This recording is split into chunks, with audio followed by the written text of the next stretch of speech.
But look at the sky, and those stories about all this magic at the Conclave. They're not but stories, dear. Rabbit does not flee its burrow when it hears the wolf prowling about.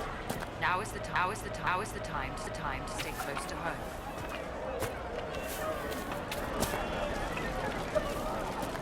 What do you want?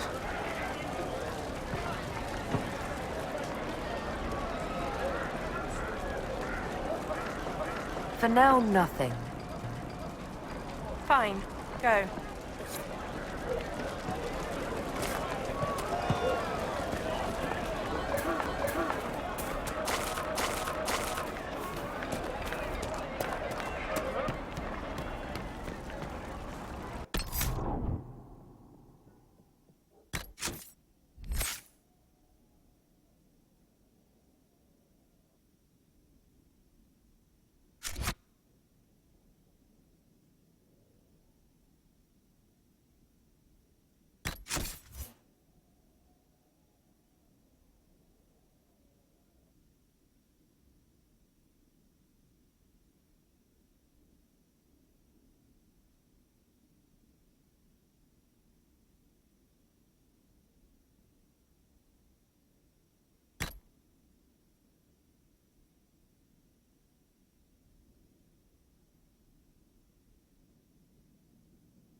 Did you need something?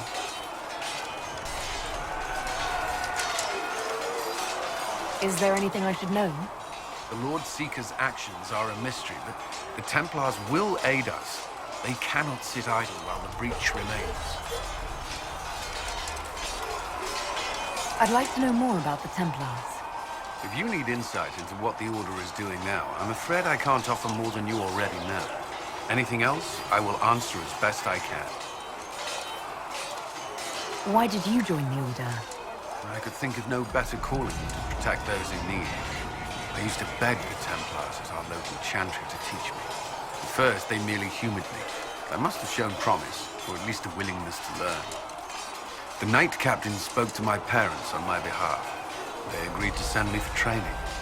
I was 13 when I left home. 13? That's still so young. I wasn't the youngest there. Some children are promised to the Order at infancy. Still, I didn't take on full responsibilities until I was 18. The Order sees you trained and educated first. What about your family? Did you miss them? Of course, but there were many my age who felt the same. We learned to look out for one another. Do the Templars do anything besides hunt mages? Templars protect against the dangers of magic. Before the Order left the Chantry, that meant serving in a circle. They were also tasked with tracking apostates, or fighting demons inevitably summoned by the weak or malicious. What do you think of mages? Are they all a threat?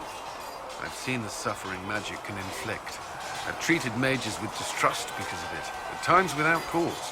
That was unworthy of me. I will try not to do so again. Not that I want mages moving through our base completely unchecked. We need safeguards in place to protect people, including mages, from possession, at least. You've lived in the Circle. What was a typical day for a Templar there? Typical. The last time I was in a circle was right before it fell apart. Nothing was typical. Before that, then? Certain rituals require a full guard. A mage's howling, for instance. I've attended a few. Most of the time, you merely maintain a presence, on patrol or in the circle, ready to respond if needed. Mages pretend to ignore that presence, but they're watching you just as closely. Do Templars and mages never speak to each other? Some do, but Templars are supposed to maintain a certain distance from their charges. If a mage is possessed or uses blood magic, you must act quickly, without hesitation. Your judgment cannot be clouded. Of course, ignoring one another does nothing to foster understanding. What does Templar training involve? There is weapon and combat training.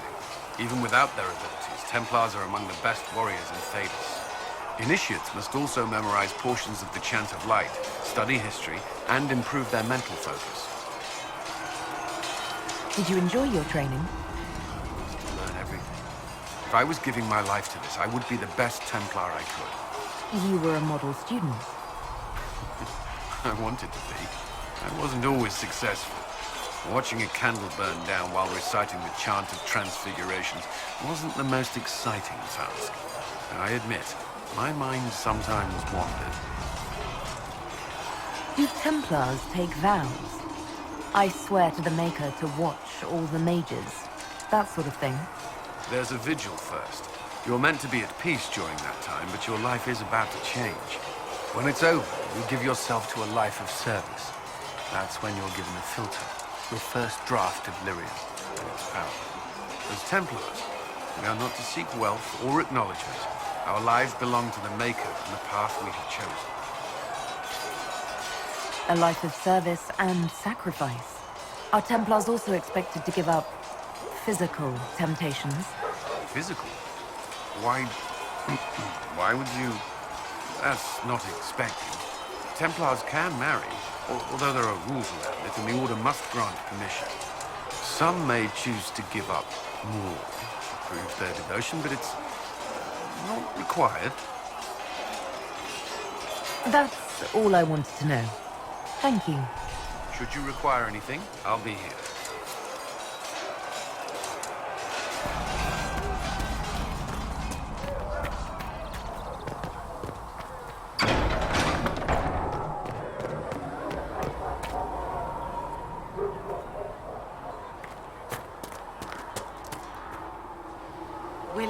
some of your cloth for bandages. And how much?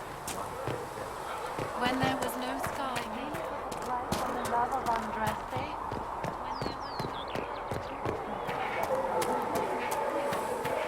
no...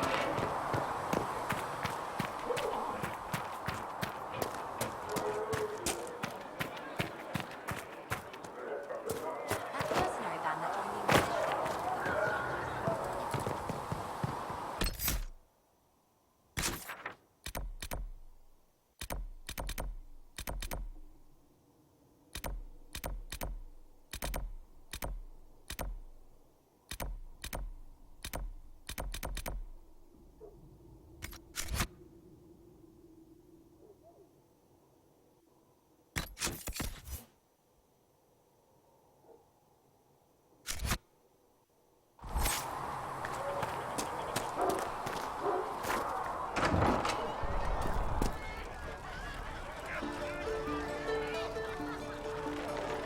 Your wish is something, something.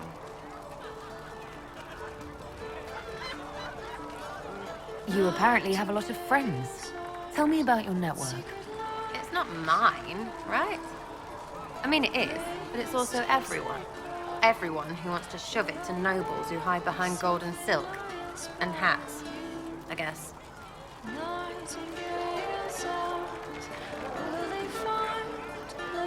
Is Red Jenny real? Or was she always just you and your friends? Dunno. Don't you care? Not if it works. I mean, Red is scary because blood. And Jenny is... Look, nobody fears the bunch of people who do random stuff. And besides, it's easy. Nobles want a bogeyman because they need to believe normal people can't get at them. Numbers, yeah? An even spread is all it takes.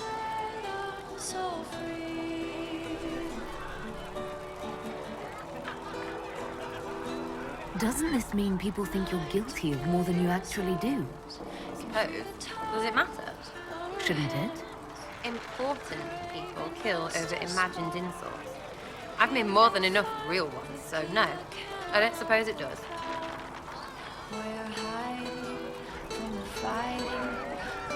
Are you just about pranks and revenge, or is there more to it? Well, it's a weave, right? I grease a ballroom, so a wyvern chasing Git has to hunt spring. Strangely, handmaids leave his vault open. His heirlooms pay off someone else. Maybe clean streets in Kirkwall so someone gets something else. Pish, pish, pish. A lot of people eventually get help or a laugh. Or maybe someone dead, if they deserve it. I'm glad I met you before someone decided what I deserved. You're no hateful ass so far.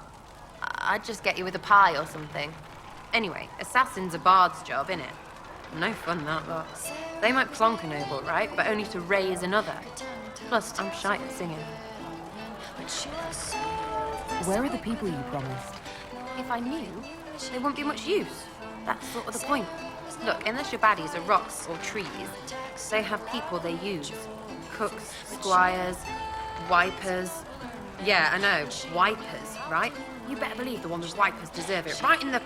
Well, anyway, the little people will be there when you need them, in a million little ways.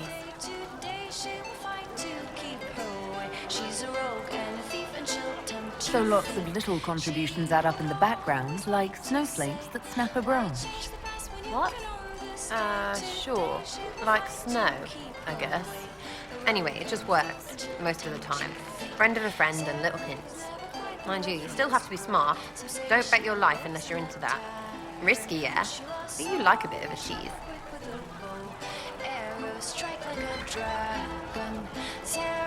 I can play along if it works for you. You have a choice. Hail the Inquisition. We'll talk another time. It's all good, innit? Like to say, why change the past when you can...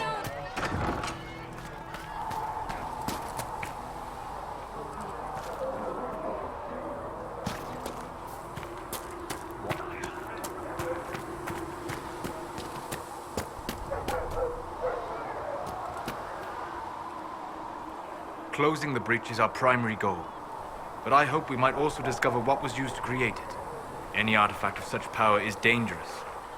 The destruction of the Conclave proves that much. You don't think whatever created the explosion was destroyed in the blast? You survived, did you not? The artifact that created the breach is unlike anything seen in this age. I will not believe it destroyed until I see the shattered fragments with my own eyes. Anything with that kind of power is bound to show up sooner or later. Liliana's people have scoured the area near the blast and found nothing. Whatever the artifact was, it is no longer there. In any case, did you need me for anything? What do you know about the Fade? A great deal, from my wanderings. There are few hard facts, but I can share what I have learned. I'd like to know more about the breach. Simply put, it is a tear in the veil between this world and the Fade, allowing spirits to enter the world physically. Small tears occur naturally when magic weakens the veil, or when spirits cluster at an area that has seen many deaths. But your mark allows you to exert some control over the breach. That means it was created deliberately. I'd like to know more about the veil. Circle mages call it a barrier between this world and the Fade, but according to my studies in ancient elven lore, that is a vast oversimplification. Without it, imagine if spirits entered freely. The Fade was not a place one went, but a state of nature like the wind.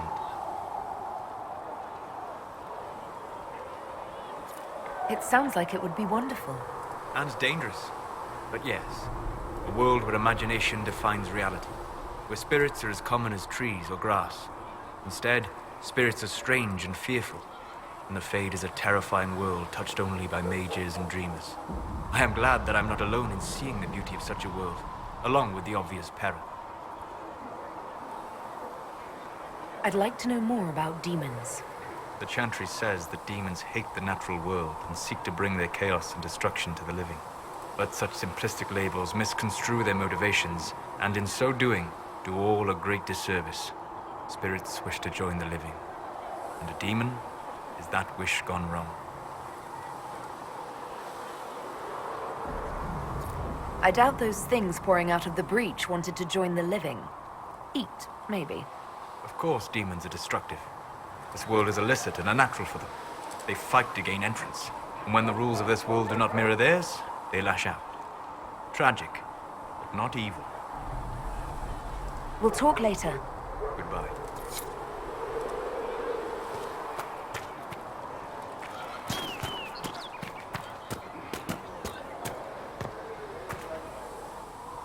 The Chantry isn't supporting us.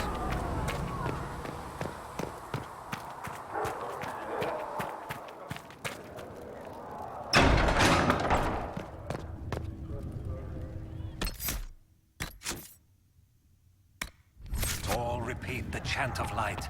Only the word dispels the darkness upon us. I will take these injury reports to research and review.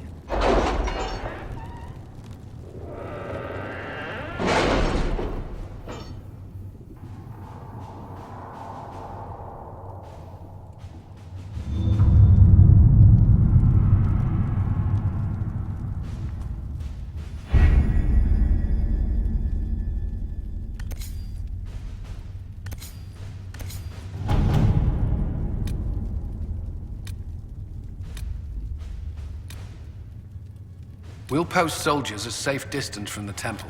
Our best guess at safe, anyway. Let us begin.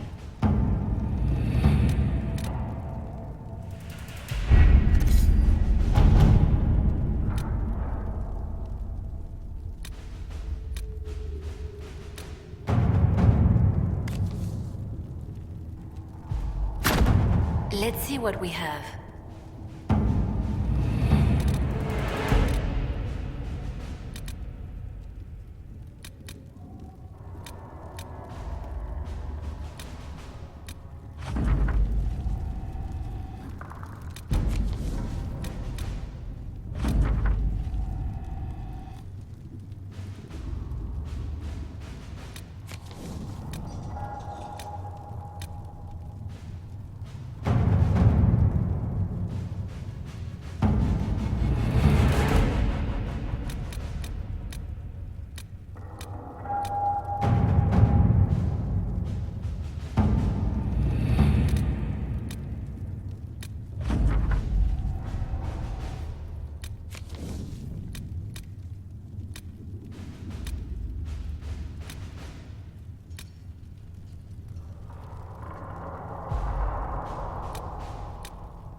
work?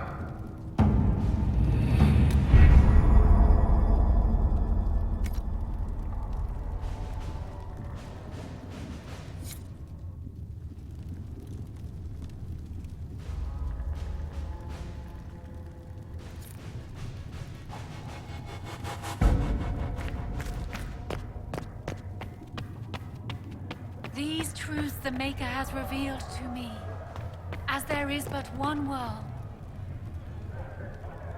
I met an elven mage earlier. Solus, I believe he was called.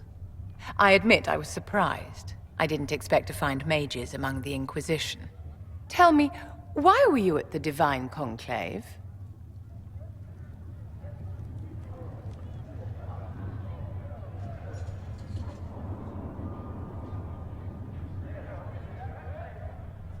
The war benefits no one. It must end, and order must be restored. If only the rebels saw things so clearly. Justinia's death has shattered the balance of power in Thedas. If it is not restored quickly, countless lives will be lost. Mages, Templars, innocent people of all kinds now look to the Inquisition to decide their fate. I'm not deciding anything. Actions have consequences, my dear. Do not imagine that yours will go unnoticed by history. For almost 1,000 years, the world believed it was in the hands of the Maker. And now many believe you are the agent of his will. Whatever the truth is, that belief gives you power.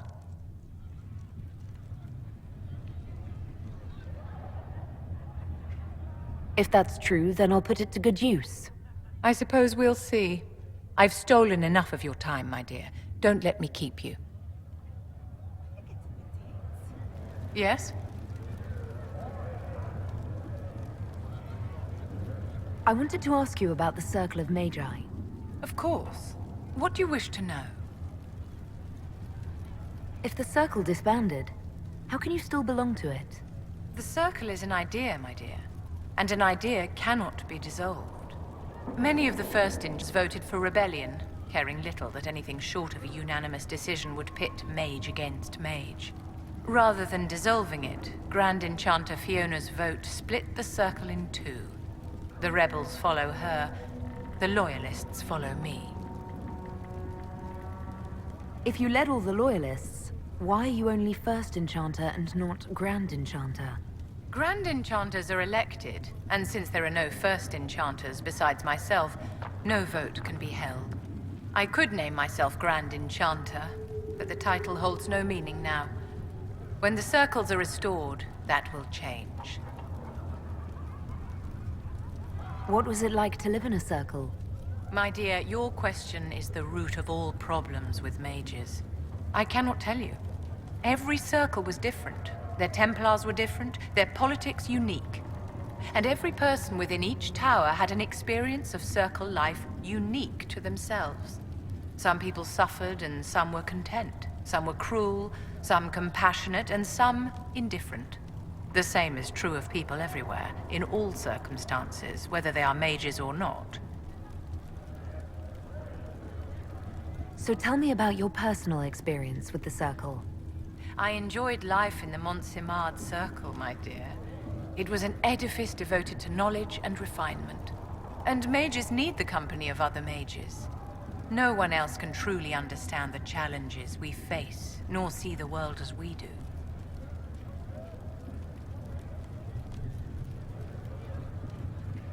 You must have been under constant supervision, being forced by Templars to live in the tower. Was that hard to endure? My dear, I have a suite in the palace and a wing at my dear Duke Bastien's estate. I've never been forced to live anywhere. Most circles allowed mages to live away from the tower, either on their own or in service to the nobility. All that was required was permission from the First Enchanter. Some circles were harsher in their restrictions. Kirkwall was the worst, but it was the exception. Most were quite permissive, perhaps too permissive in retrospect.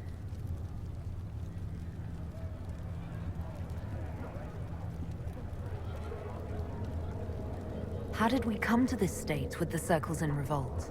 A failure of perspective that infected Circle leadership. Mages lived solely in a world of Templars and mages. They could not even imagine what was beyond the tower walls. Kirkwall gave the world a reason to remember its fear of magic. A mage killed hundreds with a snap of their fingers. Across Thedas, a new tangible fear of magic grew. Commoners and nobles alike called out to the Chantry for protection. But the malcontents in the towers thought nothing of this. They cared only for themselves and for their anger at the new Templar restrictions. When a mage attempted to assassinate Divine Justinia, again, the mages protested the investigation. The leadership chose to vote on independence based on the intolerable conditions imposed by the Templars, sparing no thought to the fact that magic was more feared in the aftermath of these attacks than it had been since Tevinter's day.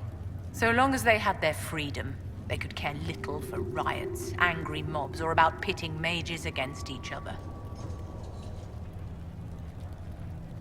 Are you familiar with Grand Enchanter Fiona? We've met. Before her horrendously ill-timed and selfish vote for independence, I thought her adequate at her job. In her dotage, she could not handle looking after the well-being of so many people. We would have done better to replace her years ago, to let her spend time gardening.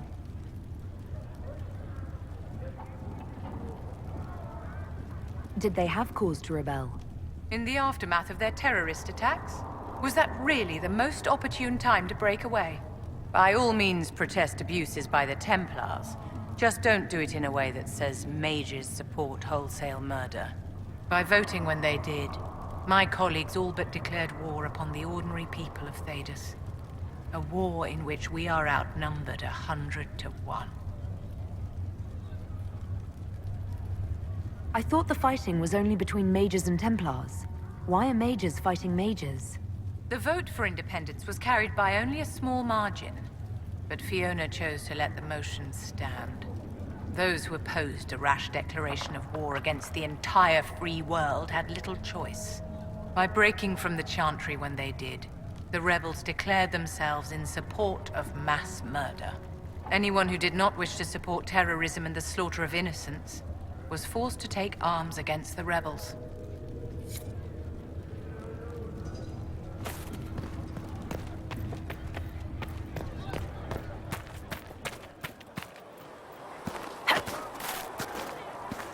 I heard the Templars have withdrawn. There were so many questions surrounding Faria's death. Did he think we wouldn't notice? He's killed Faria, one of my best agents, and knows where the others are. You know what must be done. Make it clean. Painless if you can. We were friends once. Glad to see traitors are dealt with quickly.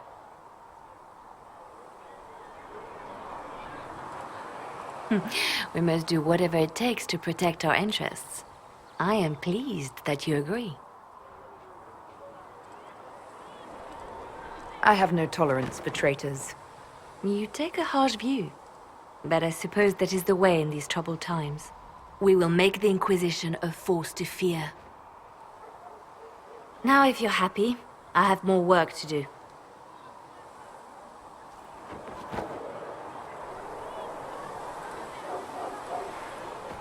Reports of fade rifts and demons keep coming. The people are terrified, and it's only getting worse.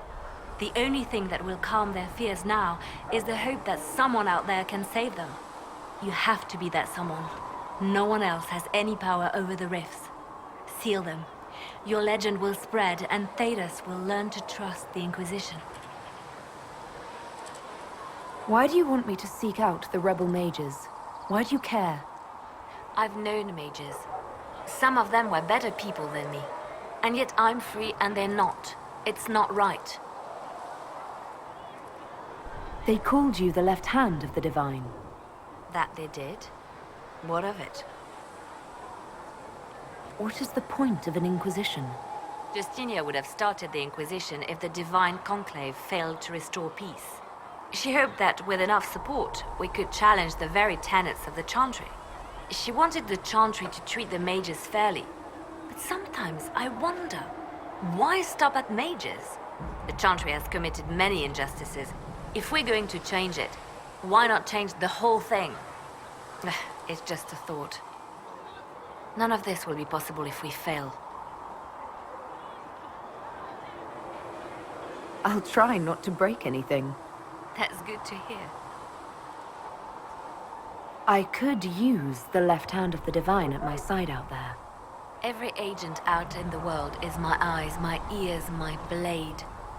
Wherever my people are, I am also. Coming with you, leaving my post, would blind and bound me. Do you see? What exactly does the left hand of the Divine do? A divine always has enemies, and Justinia had more than most. I protected her. I watched, had an ear to every door. I identified threats, and I dealt with them. Why did Justinia have so many enemies? There were many who felt she was unfit to be divine. She had a past, a worldly life.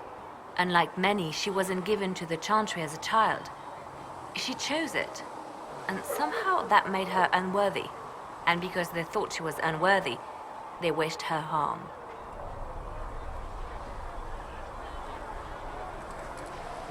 You still haven't told me what you did, exactly. I handled difficult situations that couldn't be resolved through more delicate means. I'd like to hear about Justinia. What was she like? A friend. A mentor. Like me, she had secrets, made mistakes. It made her human. I think her followers responded to that. Was there something more than friendship between you? You're asking if we were lovers? Typical. I was devoted to her, therefore it must be romantic. Love is common. Love is simple. My bond with Justinia was something greater. She was a sister, a mother, a teacher. So to answer your question, yes, it was more than friendship. How did you and Justinia meet? I met her a long time ago, before she became divine. Before she was Justinia. When I met her, she was Mother Dorothea. I was at my lowest. Broken, lost. And she saved me. No, wait. She hates it when I say that. I saved myself. She just showed me it was possible. We'll talk more later.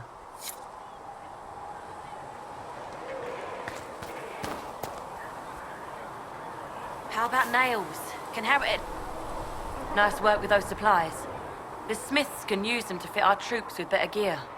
Might not affect you much, but our recruits will have better chances next time some monster flies out of a rift.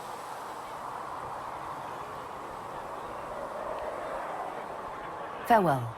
Make her go with you.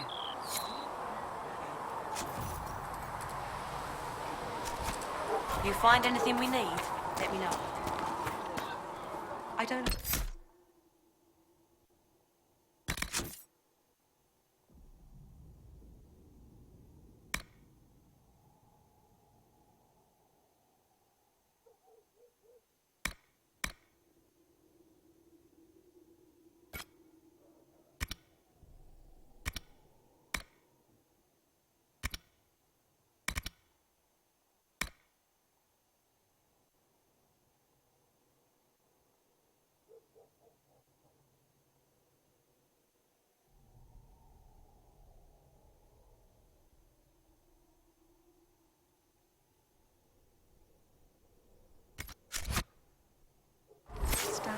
Even the Templars have left the chantry now.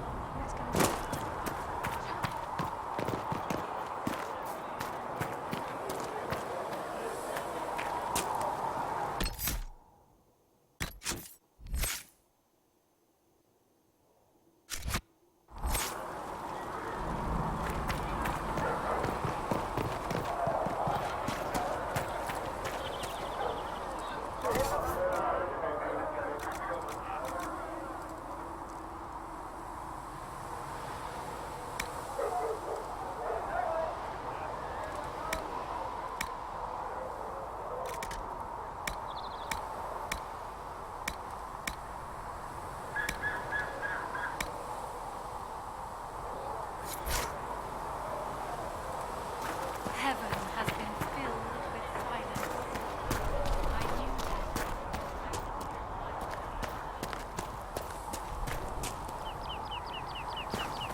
Your report on the Seeker Fortress was excellent. It gave us information we did need.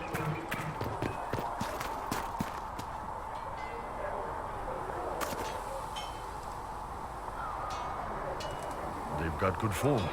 Cullen's putting his Templar training to good use. Did Cullen tell you he was a Templar? He's not wearing the armor. He didn't have to. Might not be a Templar shield, but it's a Templar holding it. He angles the shield just a bit down. Helps direct fire or acid away, so it doesn't spray right into your face. Canary learned the same thing when we trained to fight Tevinter mages. Your Templar's doing good work. You sound like you want to head down there and give the troops some pointers. Nah, I'm no good at command unless I know who my guys are sleeping with and what they like to drink. Inquisition's already too large for that. The Chargers are big enough for me. Biggest problem for the Inquisition right now isn't on the front line. It's at the top. You've got no leader, no Inquisitor.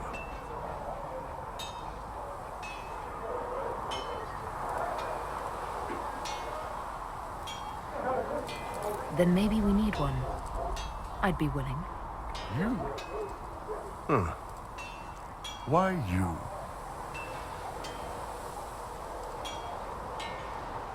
I've got the mark on my hand. I've sealed Fade Rifts, and hopefully I'll seal the breach as well.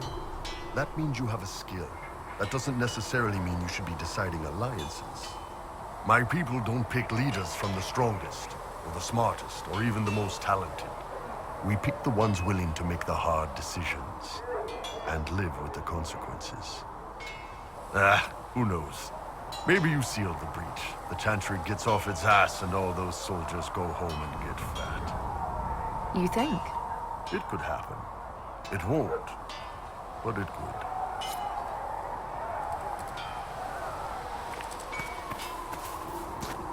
Come on, you've seen our mounts. Most of them should be pulling plows. Didn't all grow up with fancy noble horses.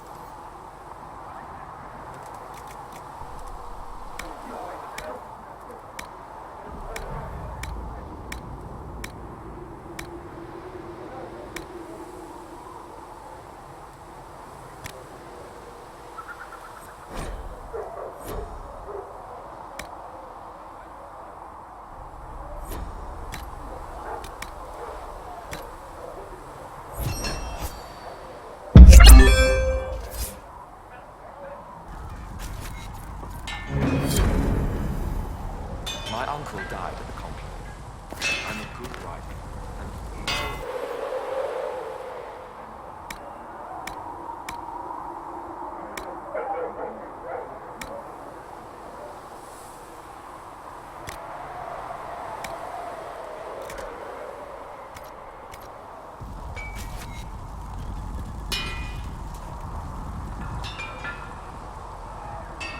Make her look at it. So much easier to ignore when it's far away. And to actually walk out of it, to be that close. I survived. Nothing to crow about. Nothing to crow about.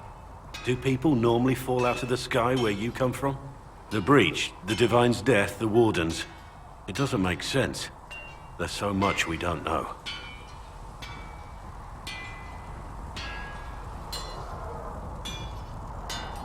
Already feeling like part of the team, I see. Too soon? I thought we were building a rapport. So, you already know something of me. What about you? How do you fit into all this?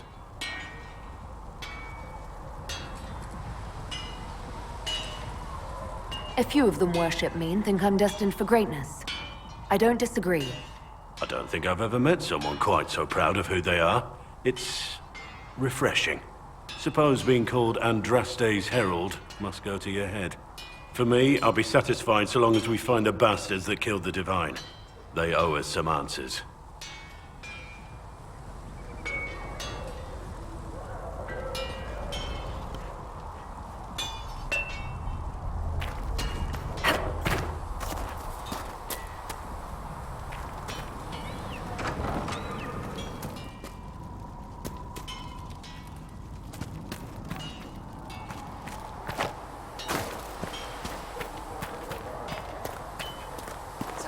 better horses. You think that'll make a difference?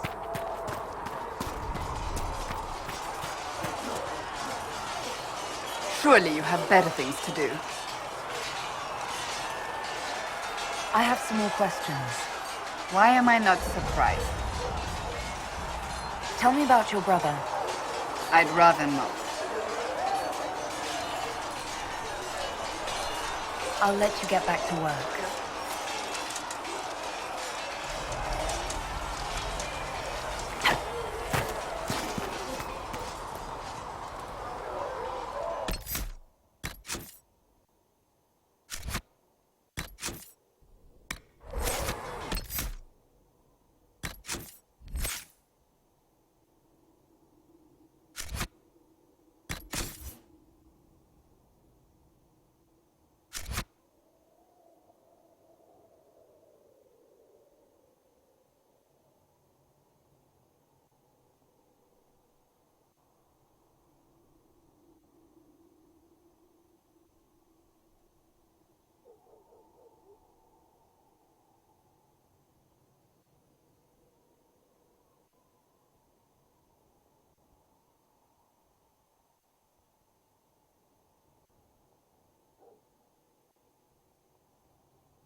When there was no sky maker, you were the sky.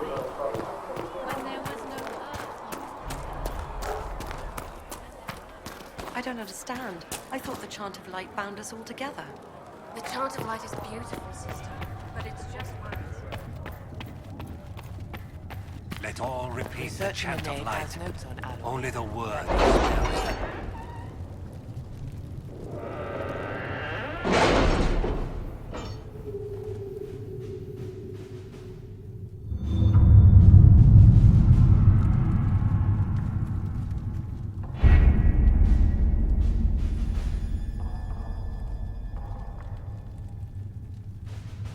Chancellor Roderick came to speak with me.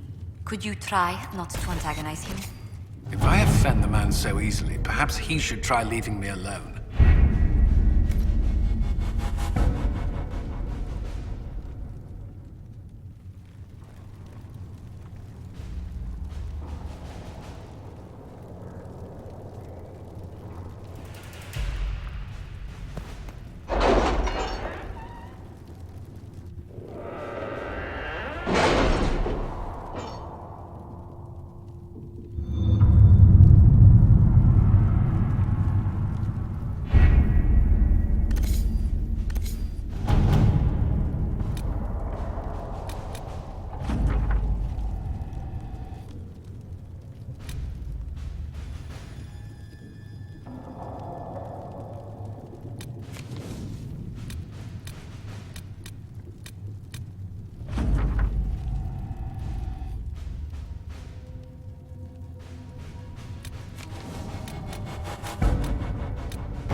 Let's see what we have.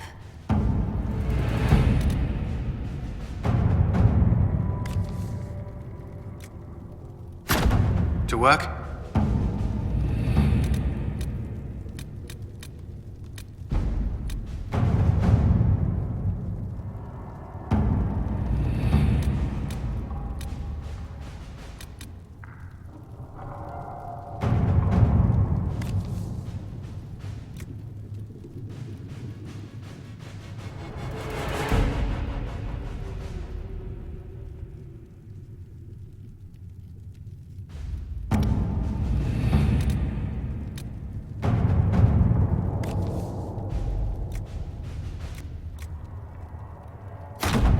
At your service.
All men are the work of our Maker's hands.